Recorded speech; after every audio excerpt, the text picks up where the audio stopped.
Well, this is what a grocery store parking lot looks like at 5:15. This is right downtown, actually. Pretty well right downtown. Pretty close to Heidi's. But, yeah, I'm going to go out the back way because the front way is crazy.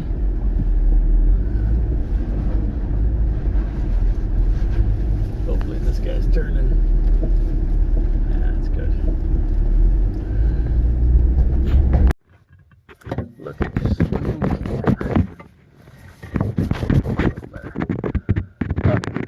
See this? It's a solar panel that got bent. This is on the Mac 26D, and when that microcell went through the club, it bent my panel. It also, I think, lifted the dock. So this has got a pretty good bend in it, so you can tell. I'm gonna try and bend it back. Not right now. We're gonna just do some testing and see if it's still viable. Now, before I unhooked this yesterday, I looked in at my solar charge controller, and it said it was charging. I didn't look to see how much was coming in, but it said it was. Okay, here's the big test. Any guesses? Leave your comments in the doobly-doo. Oh, I should say, before I do the test, what it actually is. It's a 100 watt, 18 volt, IP max is 5.5 amp, and the ISC is 6.1 amp at 20 volts. Okay. What do you think we're going to get with the LED light from the garage? Any guesses? In the comments. Here we go. 5 volts. There we go. 5 volts. We'll have to test it in full sun. It was working correctly this spring.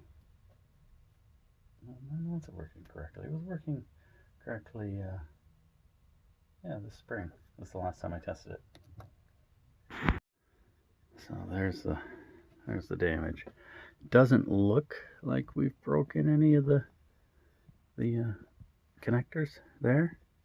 So let's hope that it can be saved. Now, I'll tell you that the plastic here has ripped, so we'll have to figure out what to do there. It'll never be 100%, but it had something going against it from the get-go, I guess. And that is this. See that little feller? That, everyone, is a burn mark on the panel.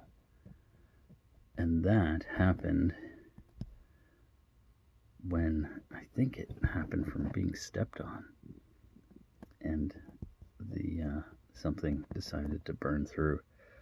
That's the extent of it. It didn't change the output of the panel, but yeah, it's not that pretty.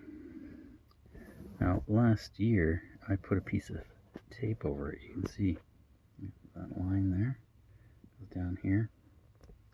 So I put a piece of packing tape over that, and it has come off now. That packing tape has come off, so it was on there to keep water out of that burn spot. Okay, well, we'll see tomorrow what is going to happen with this panel. If I end up having to, I'll solder these spots if they need it. I don't think they do, but we'll see. We'll straighten it out first. We're gonna, oh, there's another crack up here too. We're going to hit it with the heat gun before we straighten it. So that should help us keep some of the viability with this. And again, this is never going to be anything like it was when it was new. But it will work to maintain a battery in a boat over the winter, or in just in the summer as it sits. So we'll just keep it for that. You may be able to tell there's the boat. Mac 19 saws dinghy. Put the mast up so it makes it easier to get in and out of the boat. My dinghy I've put out here. Ta-da! There's the dinghy and its trailer. And well, I'm going to take it back over to the shop tomorrow. So this panel is one of two that I've used in the past.